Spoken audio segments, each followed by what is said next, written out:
Welcome to Childcare Rockstar Radio. I'm your host, Jennifer Connor, CEO of the Childcare Success Company. Childcare leaders around the globe are breaking through challenges, raising the standard of excellence, and building businesses that impact children, families, and communities in powerful new ways. On this show, we spotlight bold leadership, real strategies, and the innovators shaping the future of all early childhood education. All so you can grow stronger, lead with confidence, and step fully into your role as a childcare rock star. Let's begin. Hey everyone, welcome back to Childcare Rockstar Radio. I'm your host, Jennifer Connor, CEO of the Childcare Success Company, and I am really excited about today's conversation because this episode, I think, is going to challenge the way many of us think about enrollment, marketing, parent trust, and honestly, the future of how families choose childcare. You know, for years in this industry, we've been taught a pretty predictable formula. Build a beautiful website, drive traffic, get reviews, get tours booked, and convert families once they walk through the door. But 2026, which we know is just different altogether, it looks really different when it comes to this. Parents, they're researching differently. AI has changed how information is found online, and families are just making decisions long before they ever step foot inside of a school. So this conversation and our guest today is someone who is deeply involved in helping early education organizations navigate exactly those kind of changes. So joining us today is Parissa Snider. She's the Chief Marketing Officer at Watch Me Grow. She leads product marketing, AI integration, and growth strategies, and just helping early education organizations scale with more clarity, more trust, and intentionality. She brings more than 20 years of experience across EdTech, SaaS, franchising, consumer marketing, and has worked with tons of major brands. But what I really love about Parissa's perspective is that she doesn't just talk about marketing like in the traditional sense. She talks about trust and transparency and parent psychology and just the full family experience, from the website to the tour to the communication after the enrollment, and how all that works together to shape how families make decisions today. So this conversation's really became less about ads and websites and more about what it means to build trust in a completely different consumer environment. So whether you're a school owner, a director, a marketer, a leader, just anyone trying to understand why enrollment feels different right now, then I think you're really going to get a lot out of this episode. So let's jump in.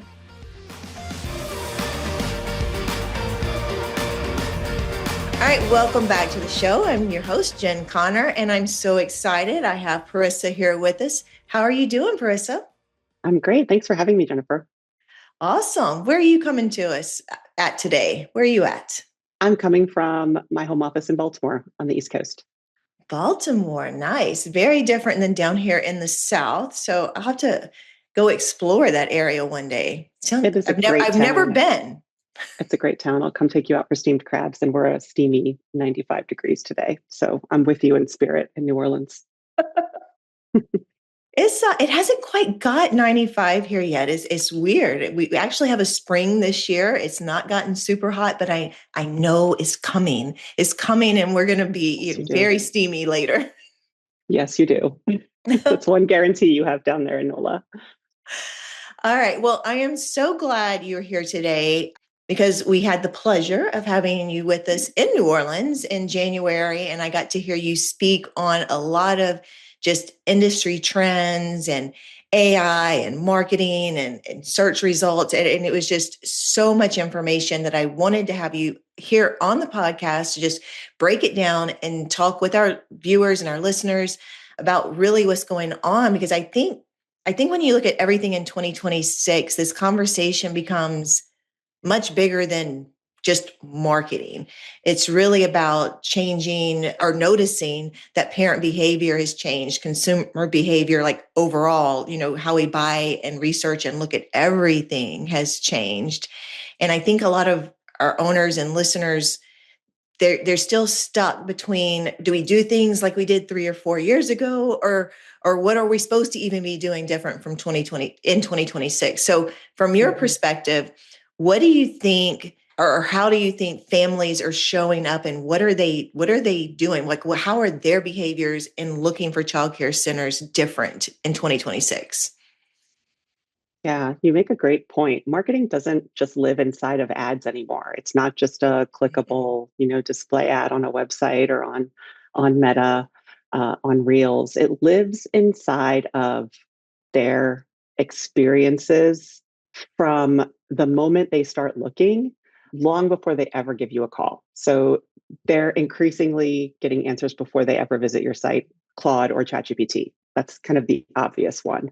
5 years ago, we were doing a Google search, looking at websites, reading reviews, asking some neighbors, mom friends, touring, enrolling. It was like this very nice, neat funnel.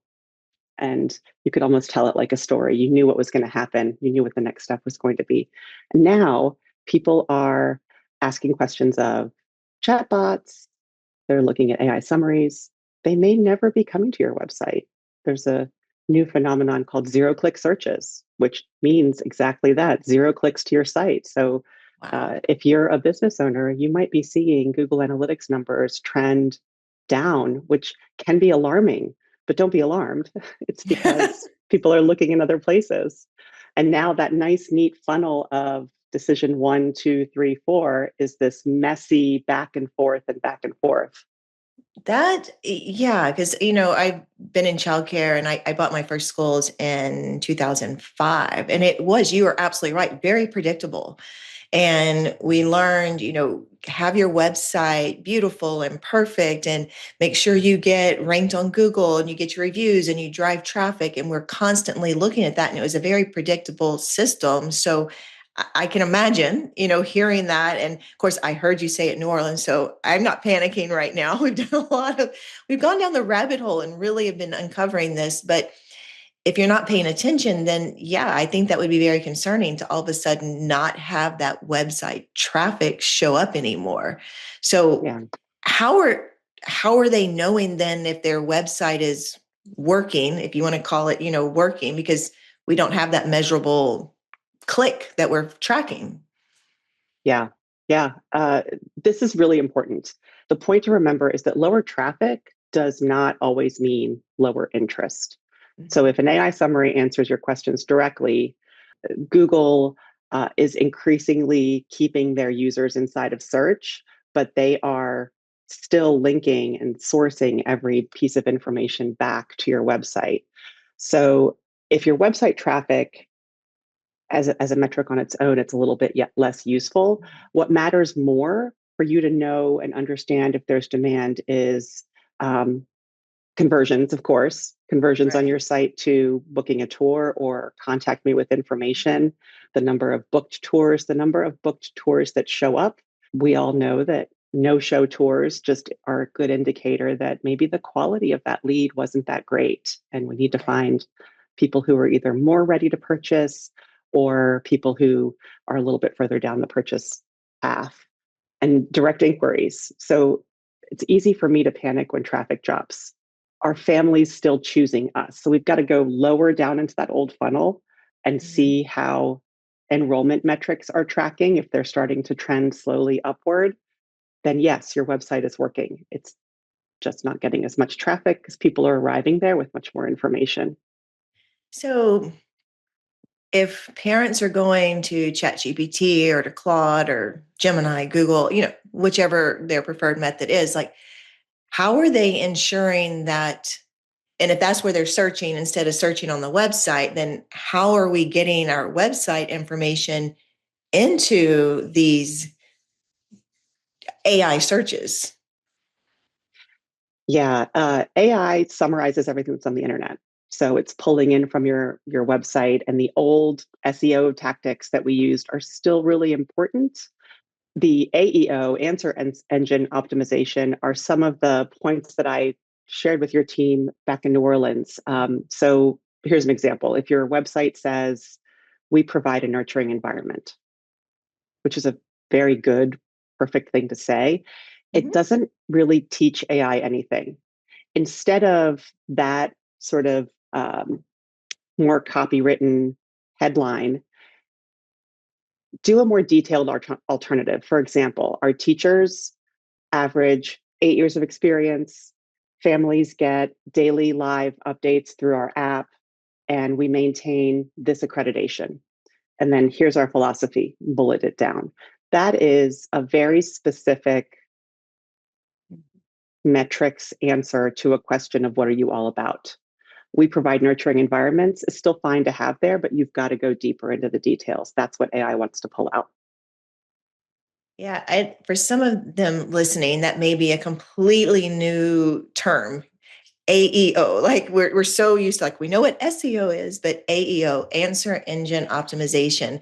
And one thing I also want to have you talk about, which you just kind of touched on, was people show up to AI and their behaviors on AI is to ask a question, and then they're pulling this answer engine optimization answer into it. So you talked heavily on just the importance of that format showing up in the website, of having their FAQs and having everything like already packaged on their website as question answer. So can you talk a little bit more in, like, or an example of how that would show up? Yeah, FAQs, which we've had on websites for a couple of decades now, Mhm. are super critical. That's what AI uses to pull in the answers and questions. What's different now is we've got to be sure that we're asking the questions that customers are actually asking. It used to be that an FAQ might be a way for you to say things that are not asked. Right. But before you ever put pen to paper, sit down with everyone in your school that does a tour. They are the ones that have the mine of the library of questions that they get asked. And I mean the difficult ones. What happens when there's an injury? What happens What if I'm happens late when my picking up? child gets bit? Yeah, the ones What you don't happens when probably there's want to biting? answer. The ones you don't want to answer. Um, that generic kind of sales marketing copy is invisible now. And families who are researching, just consumers in general who are researching, we all want to know transparency equals customers. And that also includes tuition. Uh, More and more, you will see bigger brands and competitors put tuition, or at least a framework of tuition, on the website. That is data gold for answer engines. I recommend that you seriously consider finding a way to be transparent about pricing. I find that very, I want to dig into this because I'm honestly super curious myself what your answer is. Because one thing we've taught for a very long time is not to put tuition on websites, or not to quote it in sales calls, because the goal of someone being interested was to get in for a tour. And then once they're on the Yeah. tour, we can discuss prices, rates, and what have you, to, depending on what the best program is for them. So kind of rolling that back, and you said, put it on there. What are you seeing that improves when they have the rates on there versus someone who doesn't have their rates? Yeah, first of all, if you are in a market where other providers are publishing rates, they have an immediate leg up on you. So it Mm, may be, a factor of just looking at competitors and seeing if they're publishing rates. It's still not a super common practice because you're right. Uh, in the past, it's been a very strategic, let me prove my value and right. get you to fall in love with this place because it's wonderful. And then I'll tell you how much it is, because that way that tries to avoid the sticker shock, especially for new parents. And it gives you a way to show value before you assign a cost to it. Consumers are more sophisticated now. And in the absence of information, we either assume the worst, oh, you're too expensive, Mm, or we assume, uh, or we kind of get still about it, and we don't make a call, because if I'm comparing no published price to a published price, I will always move towards certainty rather than uncertainty. And that's a real theme here. Um, this last 2 or 3 years, with the older Gen Zs Mhm. starting families, younger millennials having families, um, certainty and information is a premium. And anytime you can fill in those blanks, like the example FAQs, we said, what happens when my child is bitten? What happens if there's an injury? Those are difficult.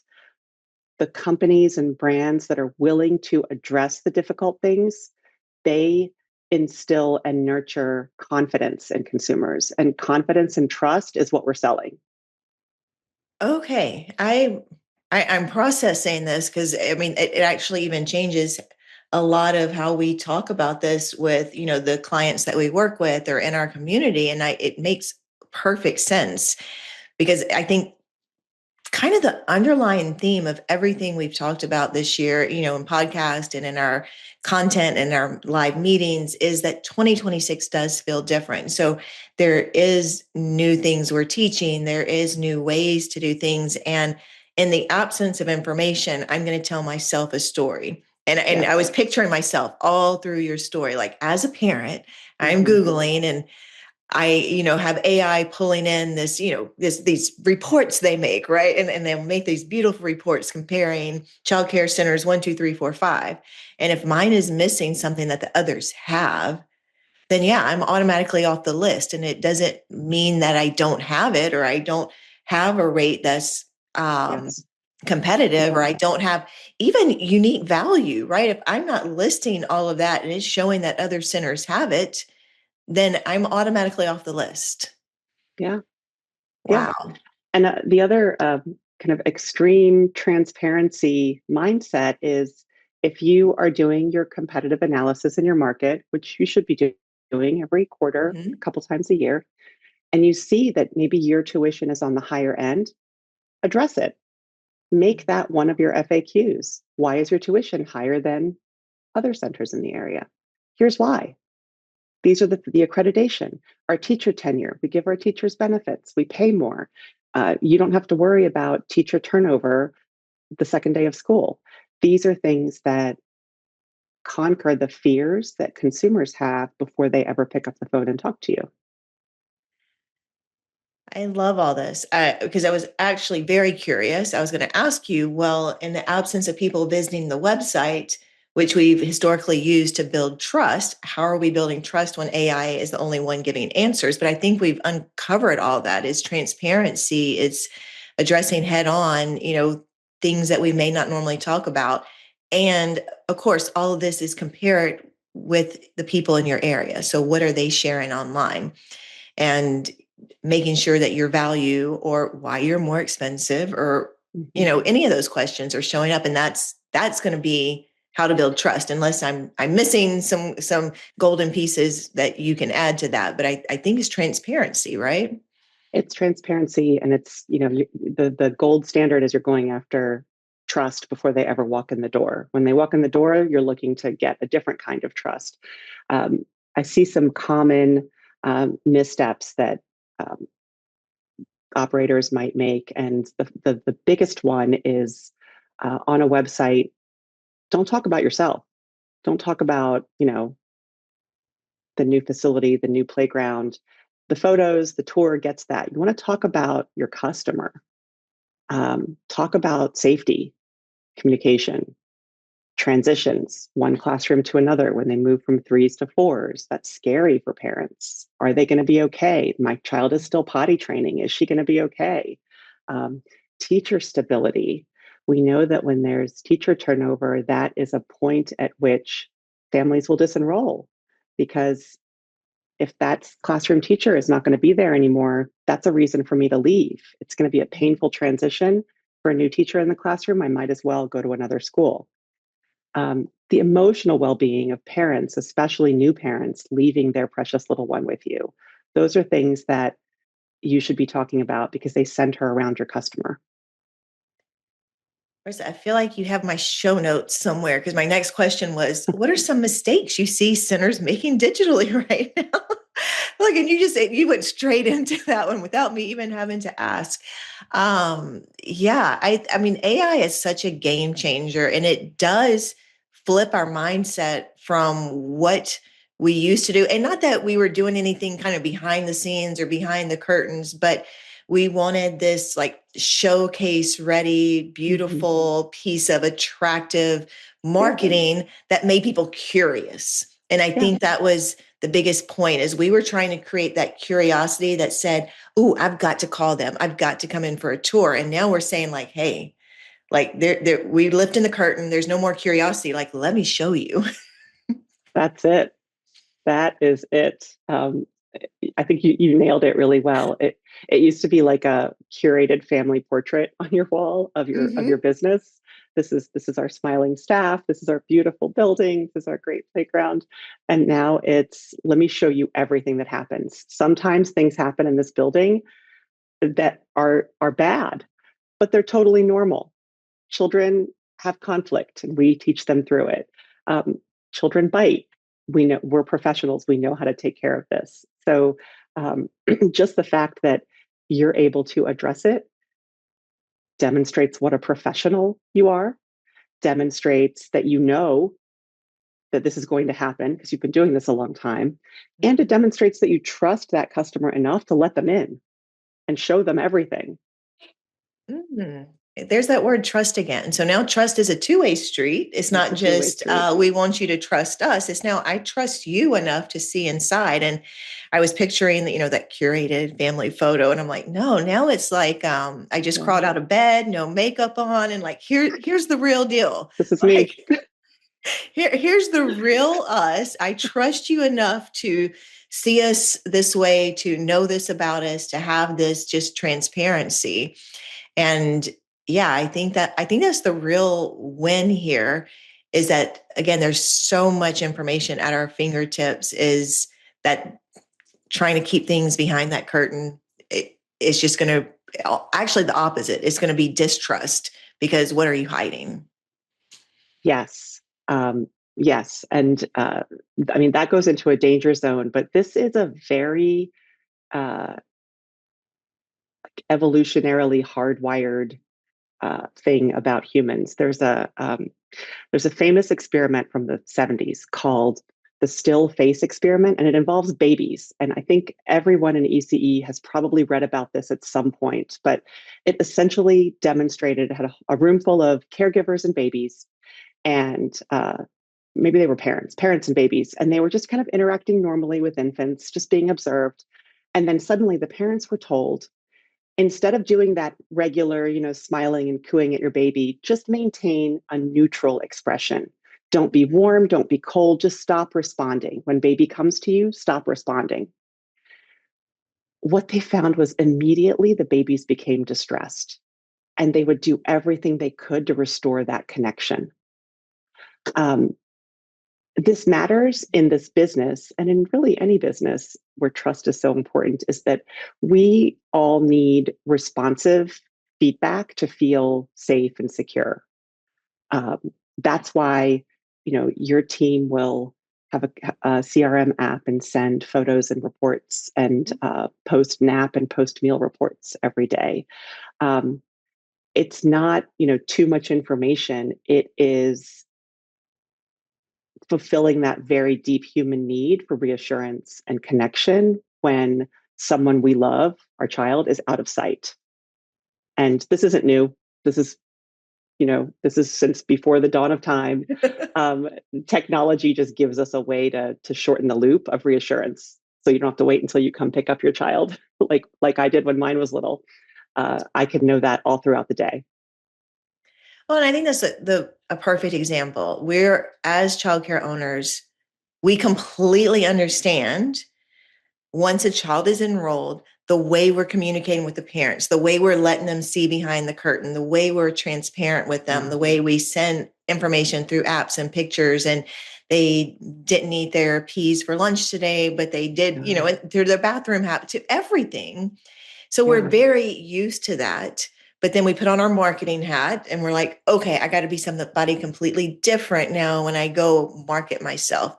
So I think if they just pull some of this authenticity of how they show parents on the inside and put this outside, structure their, FAQ, structure their languaging, put in their head, like if they were, and I this is my cheat sheet all the time. I'm like, if I were to ask AI something, Mm-hmm. what answer, would I want it to pull? And if I can't get it Mm-hmm. to pull like our company information, I'm like, oh, we have to go back to our website and answer that so that it comes up on my AI. Yeah. Families don't separate your website from their tour experience, from the handbook that you give them to take home, from what apps, or whether you have cameras or don't have cameras. They don't separate all of that. It's one big universal experience that all leads into, do I trust this group enough to drop my child off 5 mornings a week? Um, Another data point, 63% of consumers, this is in 2025, say that trust matters more than price which is usually what we think of as the top, if not the top two factors in making a purchase decision. And that is from Edelman, which is a global public relations firm. But the fact that trust is above price for 6 out of 10, uh, you know, bleeds into how clearly you explain things, how calm your director feels during the tour, how the families are supported after the tour. They don't enroll the same day, which I understand is not happening quite as much anymore. What is the kind of check in and follow up that restores that connective tissue and fills in their gaps of information? You know, we used to be asking questions in follow up calls like, are you ready to enroll? Got to ask for the sale.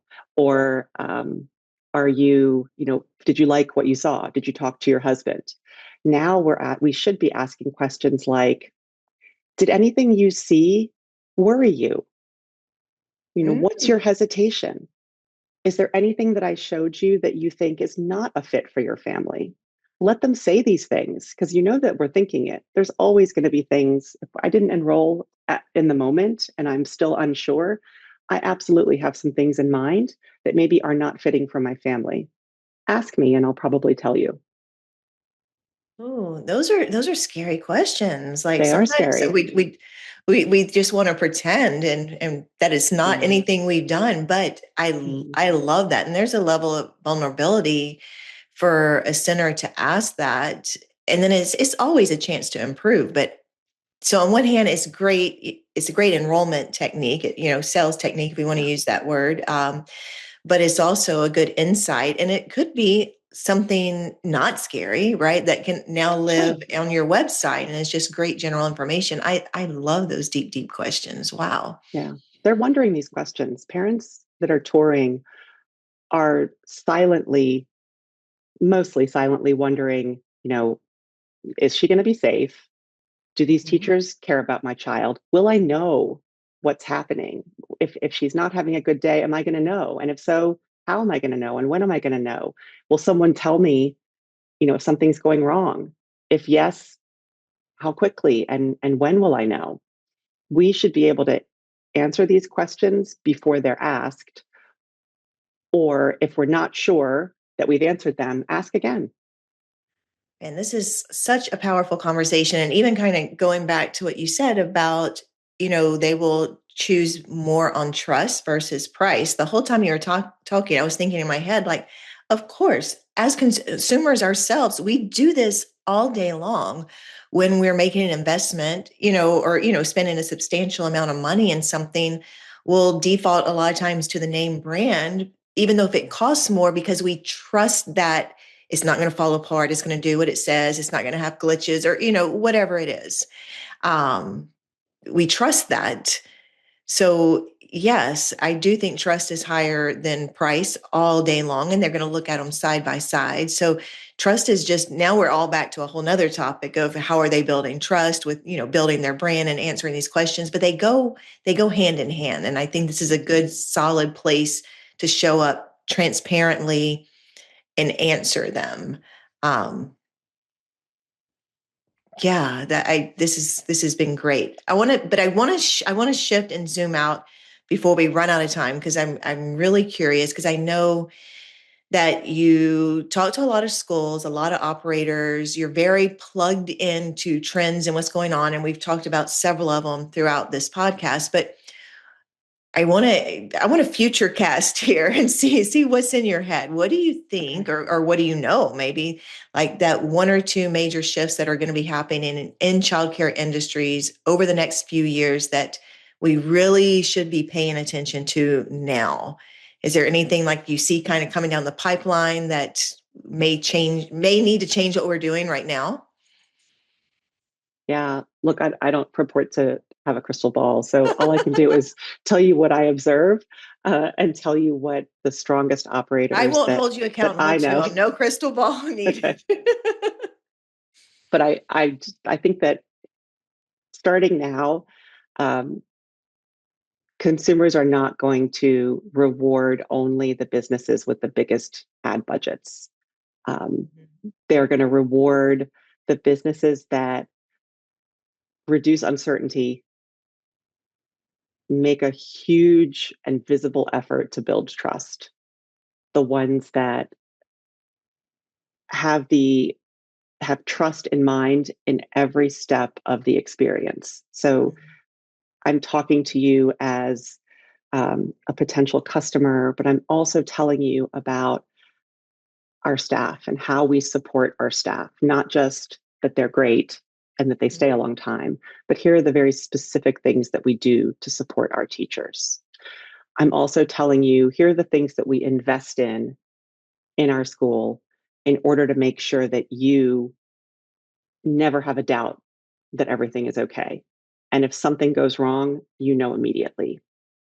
Um, I think the schools that are going to win are the ones that build the program together with customers. And what do I mean by that? Um, I think that there's this behavior concept called the IKEA effect, and it's based on building furniture that you buy from IKEA. It just means that people value things more when they've contributed to building them. And I sometimes wonder if the same thing happens in early education. Families who feel super involved in the journey, who see the moments, celebrate the moments, they are constantly connected. They definitely develop stronger trust. They're developing more loyalty because they feel like builders and participants rather than just observers. Right. And I think that experience, which most high performing schools have once you've been a student there or a family there for a while, can be pulled back to the moment the family gets in touch with you. Like they are entering a relationship or at least speed dating into a relationship when they're looking um, around raising a child together. And that distinction matters. It's not just a purchase.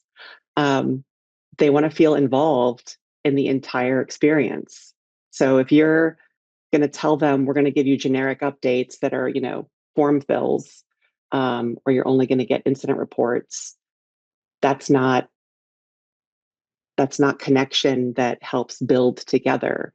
But if you're getting daily observations and video clips and sharing of milestones and visibility into everything that happens in the classroom all day, these are the things that help a mom and a dad and a grandma feel like I'm participating in this. And participation equals ownership. That's what you want your customers to feel.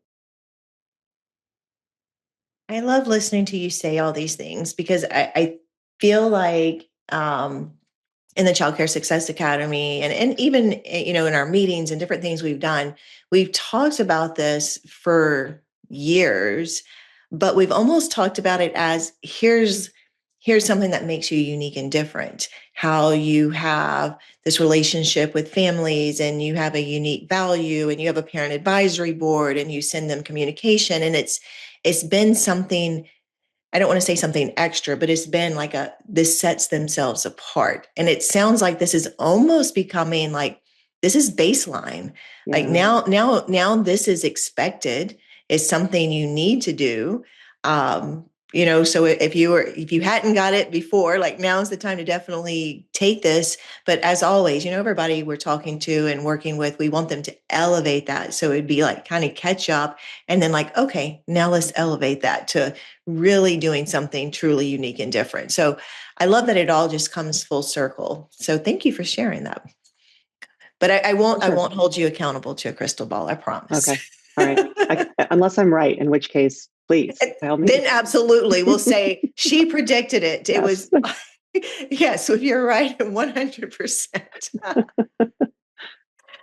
All right. Well, I love this conversation and I love the direction it's taking because I think sometimes owners may think that enrollment problems are only marketing problems, which is why I wanted us to kind of start with is it marketing or is it really how we show up and what we're doing? But it's about underneath all of this adapting to like a whole different consumer environment.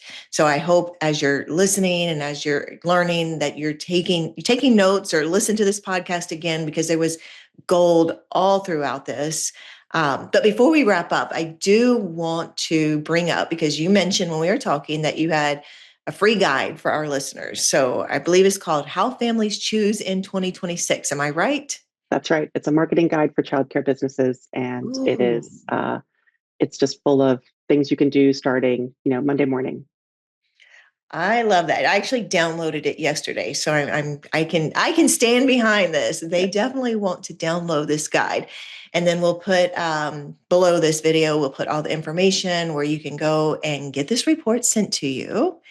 Yep. Um, all right, we're almost at a close, but I wanted to give you the opportunity. Was there anything that you felt truly passionate about that we didn't cover today that we want to make sure our listeners hear before we finish? Yeah, this year is rough. There's some big pressures coming down from, it feels like, every direction. Mhm. Um, the soft market is one. There's demographic shifts and pressure from all the line items like insurance and Yes. staff and labor costs and training and retention. And ultimately, I think that the team that I work with, we're always looking for ways to help the operator, to help the owners build a business, because you're not in this for the glory. You're in this because it is a calling. Mhm. So our tools need to be built to help you run your business better every day. We also understand that there are 2 million teachers, teaching assistants, care providers in the US doing this work every day, largely invisibly. It takes a lot of emotional labor, a lot of physical labor, and we want to build tools that help see the invisible things, because there's so many thousands of just fantastic, beautiful things that happen every day in all of your classrooms. So look for tools like that and recognize those teachers. All right. Well, number one tool, download the guide from Watch Me Grow. Download that and it's beautifully, and it's everything we talked about today and so much more. Um, but yeah, 2026 does feel different. You hit that like straight on. And I know in this industry, we always have ups and downs. If it's not one thing that feels different, it's a different thing that feels Yeah. different. But somehow it it does feel like it's all, at the same time coming together. But I think going through this episode and really just having our eyes wide open to seeing those changes and not being scared of them and not being in that fear mindset, but by looking at everything as an opportunity to improve our business, to improve ourselves, to provide better care for our families, better environments for our teachers. Like at the end of the day, it's going to be a win-win for everyone involved as long as we're looking and we're recognizing and we're seeing and we're taking those action items. Yeah, well said. All right. Well, I want to thank you so much for being on our podcast today. I knew, like I said, after heard you in New Orleans, I was like, we got to bring some of those little tidbits over here for everybody to hear. So thank you so much for joining us on Childcare Rockstar Radio. And if y'all are listening and this hit home, or you have someone you want to share it with, definitely share it, because like we said, the industry is changing, and the owners that are going to and be willing to evolve with it are going to be the owners that grow into the future leaders in this industry. So, all right. Thank you so much, Parissa, and we will catch you all next time. Thanks, Bye, Jennifer. everyone. Bye. Today's conversation helps raise standards in early childhood education. If it impacted you, then I want you to share it with another leader in our industry. Strong childcare businesses, they don't happen by accident. They're built by owners who choose to grow stronger and lead with confidence every single day. If you're ready to strengthen your enrollment, build a stronger team, and create real freedom in your business, then I want you to visit www.fixmyschool.com. From there, you'll watch a short training, and you can schedule a free business breakthrough call to get personalized support for your business. Keep leading boldly, and I'll see you next time.